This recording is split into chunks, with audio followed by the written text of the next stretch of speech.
Welcome to Arthana tax. இன்னைக்கு நம்ம என்ன பார்க்க போறோம்னா கோயம்புத்தூர்ல நான் சாப்பிட்ட பெஸ்ட் 5 ஹோட்டல்ஸ் பத்தி தான் இன்னைக்கு பார்க்க போறோம். நம்ம ஃபர்ஸ்ட் பார்க்க போற ஹோட்டல் கௌரி மெஸ். இது காந்திபுரத்துல சென்ட்ரல் பஸ் ஸ்டாண்டுக்கு பேக் சைடுல இருக்கு. இங்க சிக்கன் சிந்தாமணி பிச்சு போட்ட நாட்டுக்கோழி இங்க சூப்பரா இருக்கு. நம்ம செகண்டா பார்க்க போற ஹோட்டல் பர்மா பாய். இது வந்து நேரு ஸ்டேடியம்க்கு ஆப்போசிட்ல தான் இந்த ஹோட்டல் இருக்கு. இங்கே புரோட்டாவும் சால்னாவும் சூப்பராக இருக்கும். நானே நிறைய டைம் பார்த்துருக்கேன். இந்த புரோட்டாவும் சால்னாவும் சாப்பிட்டு நிறைய பேர் வருவாங்க. நீங்களும் போய் சாப்பிட்டு பாருங்க ஃப்ரெண்ட்ஸ். நம்ம தேர்டாக பார்க்க போகிற ஹோட்டல் சிவாஜி பிரியாணி கடை.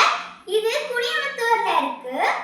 இங்கே மட்டன் பிரியாணியும் மட்டன் குடல் ஃப்ரையும் சூப்பராக இருக்கும்.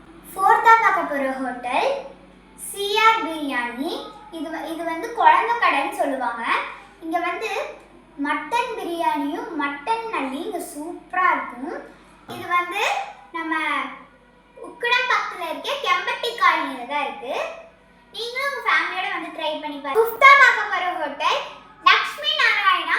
இது வந்து ஒரு வெஜிடேரியன் ஹோட்டல். இங்கே புரோட்டாவும் குருமாவும் செம்மையாக இருக்கு. நாம பார்த்த 5 ஹோட்டல்ஸோட அட்ரஸ் கீழே கொடுத்துருக்கேன். நீங்கள் போய் பாருங்கள். ஓகே, உங்கள் ஃப்ரெண்ட்ஸோட போய் நீங்களும் சாப்பிட்டு எப்படி இருக்குன்னு கீழே கமெண்ட் பாக்ஸில் சொல்லுங்கள்.